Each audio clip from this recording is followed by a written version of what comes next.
Salut à vous les spectateurs et ça y est, enfin de retour sur la chaîne, ça fait du bien. Donc voilà, reprise normalement des vidéos, ça devrait reprendre donc un rythme normal, je vous l'ai dit dans le dernier hors-série, en fonction de mes études, du stage que j'avais à faire pour mes études et de plusieurs activités que j'avais prévues pour cet été, qui n'étaient pas des activités de vacances, je préfère le préciser.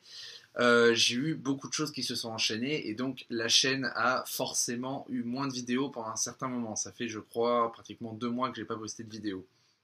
Donc voilà, je voulais faire cette petite vidéo hors série pour vous parler de plusieurs choses. Pour rentrer vraiment dans ce sujet, j'ai décidé de couper ce hors série en 3 parties. La première partie parlera notamment de la suite des événements sur la chaîne YouTube, ce que je compte faire, comment les opinions vont reprendre, et comment notamment la chaîne va être affectée du fait des changements liés à mes études. La deuxième partie portera un peu aussi sera un peu liée à la première partie, pardon, mais sera un peu différente puisque je vais vous parler d'une nouvelle idée d'émission que j'aimerais bien lancer sur la chaîne. Et enfin, la troisième partie est une partie un peu opinion. Donc le hors-série va dériver un peu vers une opinion, au lieu de lancer une vidéo à côté, une opinion normale. Donc je ferai une petite opinion à la fin. Voilà. Donc on va commencer par la première partie. Donc voilà, comme je vous l'ai dit, dans le premier hors-série que j'ai sorti, il y a eu une pause assez longue que je n'ai pas que j'ai voulu certes, mais qui était obligatoire, très bénéfique. Elle m'a quand même bien aidé à faire un peu le vide, à me séparer un peu des études et à me séparer aussi de la chaîne YouTube. C'est pour ça que la nouvelle émission, dans la deuxième partie, je vais vous en parler parce que j'ai réussi quand même à potasser un peu le sujet.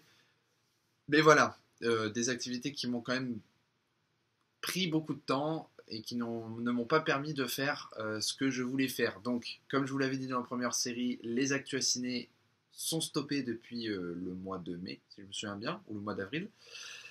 Donc, les actus ciné, normalement, devraient reprendre un rythme anormal, tout simplement parce que je ne vais pas refaire un actu ciné par mois, c'est beaucoup de boulot l'actu ciné, comme je vous l'avais dit. Donc, les actus ciné vont reprendre, mais à un rythme... pas un rythme fixe. Je pense que je ferai surtout des actus ciné au moment où il y aura de l'actualité vraiment intéressante qui vaut le coup d'être mise en avant. Donc les actus ciné déjà c'est ça. Ensuite, pour les opinions films et séries, les deux à la fois vont être impactés par le fait que j'ai déménagé. Vous voyez que le background est différent, donc ce sera le même background normalement pendant 9 mois. Donc j'ai déménagé, je ne suis plus dans un pays francophone, je suis dans un pays anglophone. Et donc forcément, les films vont suivre, seront en version originale. Et donc du coup, je n'aurai pas la même appréhension d'un film. Je ne pourrais pas analyser un film comme je le faisais avec des films français. C'est-à-dire que peut-être que certains passages, peut-être que je vais manquer certains passages du fait de la version originale. Et donc que je vais manquer certains points qui pourraient être sympas à analyser. Donc. Mais forcément, les opinions seront peut-être moins profondes, il y aura peut-être moins d'explications, moins d'analyses. Ce sera surtout des films par rapport, et ça va être plutôt, je pense, intéressant, ce sera surtout des films sur la forme et peut-être moins sur le fond. Et enfin, en ce qui concerne les séries, ce sera normalement la même chose, puisque les séries, il faudra que j'arrive à les trouver. Bon, là, normalement, ce seront sur les chaînes originales. Comme les films en version originale, il n'y aura pas de sous-titres, comme j'ai l'habitude de les prendre. Donc, forcément, moins de compréhension de la série, donc moins d'analyse et moins de profondeur dans les opinions. Donc, je voulais surtout vous prévenir pour ça, histoire que vous ne soyez pas surpris dans les prochaines opinions et qu'il n'y ait pas des commentaires du style « c'était mieux avant ». Seconde partie, qui va donc parler toujours de ce futur de la chaîne YouTube, mais qui va enchaîner sur une nouvelle émission que j'aimerais vous proposer. Alors en fait, c'est une émission dont j'ai l'idée depuis un petit moment, et donc du coup, j'ai potassé cette idée depuis un petit moment, parce que cette idée m'est revenue, et je me suis dit que ça pourrait être une bonne initiative de le faire. L'émission s'appellera les Flashbacks Tuesday. Pour vous expliquer, autant vous parler du principe général de l'émission, le but est simple, ce sera une opinion comme une autre, à la seule différence que l'opinion ne portera pas sur un film qui vient de sortir au cinéma, ou sur une série d'ailleurs, ça pourrait porter sur des séries, mais sur un film qui est sorti bien avant, donc ça peut être un vieux film, ça peut être un film assez récent, pas trop récent non plus, mais assez récent qui date de 1 ou 2 ans. Et pourquoi vous avez participé? Parce que les films, ce sera à vous de les proposer. Donc je prendrai en compte vos commentaires sur la chaîne YouTube, sur le compte Facebook. Vous proposerez vos films et donc ce sera doublement intéressant parce que dans ce sens-là, vous proposez votre film. Moi, ça me permet notamment de découvrir des films que je ne connais pas et donc après de faire une opinion sur le film que vous m'avez proposé. Et dans le cas où je vois qu'il n'y a pas beaucoup de propositions ou que les choix sont assez mélangés, eh bien je choisirai moi-même un film que je considère important, intéressant à vous faire découvrir. Et donc pour vous, ça pourrait être intéressant aussi de découvrir un film que vous ne connaissez pas, ou alors un film que vous connaissez et de voir une opinion différente de la vôtre. Voilà, donc c'est la nouvelle émission que j'aimerais lancer. Donc je répète, n'hésitez pas à dire en commentaire ou sur la page Facebook ce que vous en pensez et commencez peut-être à m'envoyer vos premiers films à analyser. Et enfin, la dernière partie, opinion intégrée au hors-série. Alors déjà, j'aimerais vous expliquer pourquoi cette opinion est intégrée au hors-série. Tout d'abord parce que j'ai voulu faire beaucoup d'opinions durant cette pause et je n'ai pas eu le temps. Il y avait déjà 3 vidéos qui devaient sortir. C'était 3 opinions séries sur les séries DC Comics, donc respectivement Arrow, The Flash et Legends of Tomorrow. Je reporte pour le moment ces opinions séries. Pour ça, c'est fait. Et ensuite, je voulais surtout faire une opinion globale, donc une opinion normale globale sur tous les blockbusters de cet été, notamment 4 films que je voulais voir et analyser. Le BGG, Le Bon Gros Géant, le nouveau film de Steven Spielberg. Jason Bourne 5, la suite des aventures de Jason Bourne. Insaisissable 2, la suite des aventures des 4 cavaliers. Et enfin, Suicide Squad, qui est sorti début août. Mes activités ne m'ont permis de voir que un seul film, qui était Suicide Squad. Donc, voilà pourquoi il y a une opinion intégrée au hors-série. C'est pour parler donc de la seule vidéo, du seul film que j'ai réussi à voir cet été. Alors, je sais qu'il y a énormément d'opinions, de chroniques sur Suicide Squad sur YouTube. D'ailleurs, je vous invite à aller les voir si vous voulez avoir des opinions différentes que celles que je vais donner. Comme il y a beaucoup de vidéos, que beaucoup de critiques ont été faites sur ce film, et que j'ai un avis personnel qui, je pense, est un peu différent de certaines personnes, j'avais envie de le donner, j'avais envie de faire une vidéo dessus, très courte certes, je vais juste donner 2-3 points. Suicide Squad de David Ayer, un film qui, je trouve, me fait un peu penser à Batman vs Superman. Pas dans le fond, pas dans l'histoire, bien évidemment, ça reste l'univers DC Comics, certes. C'est pas le film en lui-même, donc l'histoire, le fond, qui me fait penser à Batman vs Superman, c'est notamment par rapport aux critiques. Le film a été bâché de droite à gauche. En tout cas, de ce que j'en ai entendu. Beaucoup de personnes autour de moi et de ce que j'ai pu lire dans les journaux et sur Internet ont critiqué ce film pour la campagne de pub qu'il y avait eu avant, où ils disaient que c'était la nouvelle bombe de DC Comics, et puis finalement arriver à ce résultat au niveau des critiques, je trouve ça dommage. Alors, comme Batman vs Superman, je vais répéter que oui, c'est un film qui a beaucoup de défauts et qui n'est certes pas le meilleur film qui soit sorti depuis des années, mais c'est un DC Comics. DC a énormément de retard par rapport à Marvel, et je pense qu'on ne peut pas faire de comparaison, parce que je sais que beaucoup de personnes critiquent par rapport à Marvel. On ne peut pas faire de comparaison entre les deux mondes. DC, pour le peu qu'ils ont fait pour l'instant, a essayé de lancer un univers comme Marvel le fait depuis des années. Je trouve que Suicide Squad est du très bon boulot. Pas parfait, mais du très bon boulot. Tout d'abord, le casting est bon. Le casting est très bon. Will Smith dans le rôle de Deadshot joue très bien. Harley Quinn est très bien interprétée pour son premier rôle au cinéma.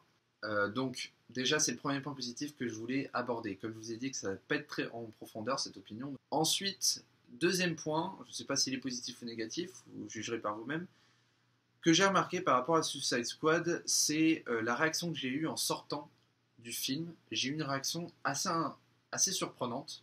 J'en ai parlé à beaucoup de personnes, quelques personnes une fois que je suis sorti. Mais Suicide Squad m'a fait penser aux Gardiens de la Galaxie de Marvel. Ça m'a fait plaisir parce que quelques chroniques sur YouTube ont réussi à faire ce lien aussi. Alors, certaines chroniques faisait un lien négatif entre les deux. Donc les Gardiens de la Galaxie étaient mieux et Suicide Squad était mauvais, ce qui est le cas, je suis d'accord.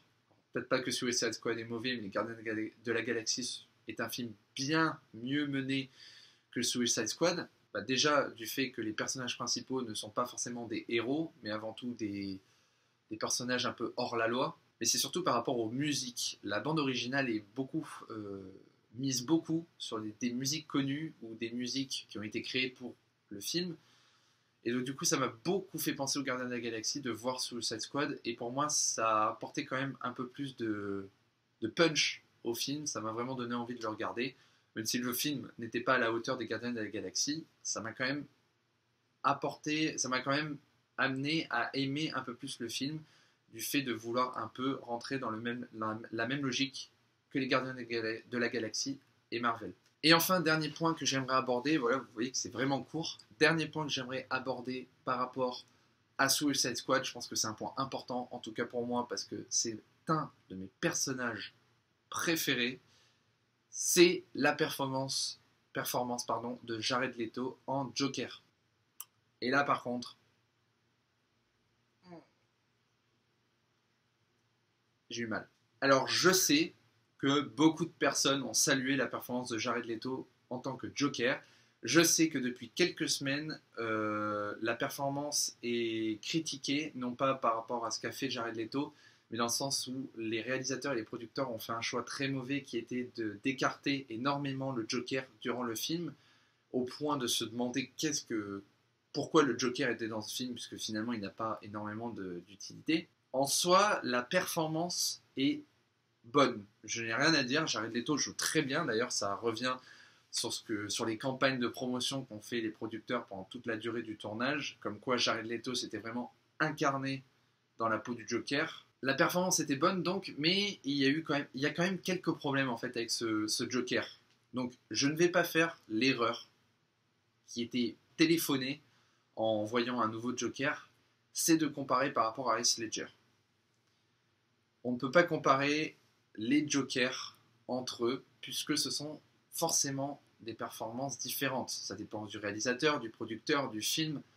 Déjà ça, et puis aussi, quand on s'intéresse autant au monde de DC Comics, et moi en tout cas je m'intéresse beaucoup au Joker qui est un de mes personnages préférés, comme je vous l'ai dit, le personnage du Joker est un personnage complexe, mais qui est un personnage qui en soi a énormément de facettes. Donc finalement, quand on l'interprète au cinéma, on peut l'interpréter comme on veut. Quelle que soit la façon dont on l'interprète, ce sera toujours une façon différente et qui sera quand même bonne en fait. Donc le Joker est un personnage. C'est l'avantage de jouer le personnage du Joker au cinéma. Donc Jared Leto dans sa performance du Joker est très bon. La seule chose qui m'a gêné, c'est notamment le fait qu'il est, comme je l'ai dit, on se demande qu'est-ce qu'il fait dans ce film, parce qu'il n'a pas de réelle utilité, si ce n'est justifier le personnage de Harley Quinn. Et ça je pense que c'est le truc qui m'a vraiment gêné, c'est le style vestimentaire que les producteurs et le réalisateur ont donné au Joker.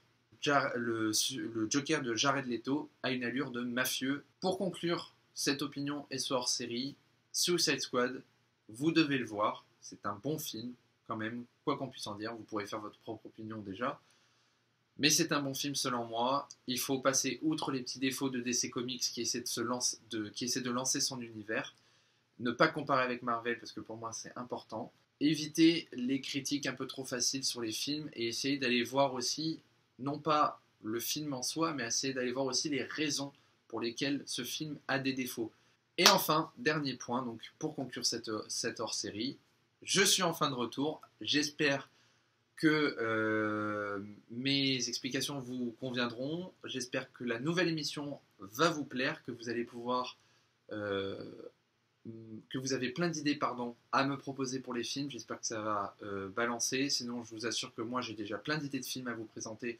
J'ai vraiment envie de vous présenter parce que j'ai quand même réussi à regarder quelques films entre-temps. Donc j'ai vraiment plein de films à vous proposer. Donc voilà, j'espère que cette émission va vraiment vous plaire. J'espère que la chaîne va continuer à vivre comme elle est. Pour l'instant, c'est tout petit, mais ça me va totalement parce que franchement, il y a des personnes qui arrivent quand même à bien me suivre. Ça fait super plaisir. Je vous rappelle qu'il y a une page Facebook, n'hésitez pas à l'aimer et vous aurez en plus beaucoup plus d'actualités et d'infos sur la chaîne parce que j'essaie d'être au maximum, de donner au maximum de news et d'infos sur cette page Facebook. On se retrouve en tout cas pour la prochaine vidéo, la prochaine opinion, film ou série, je ne sais pas encore, et j'espère que vous serez là. Salut les spectateurs.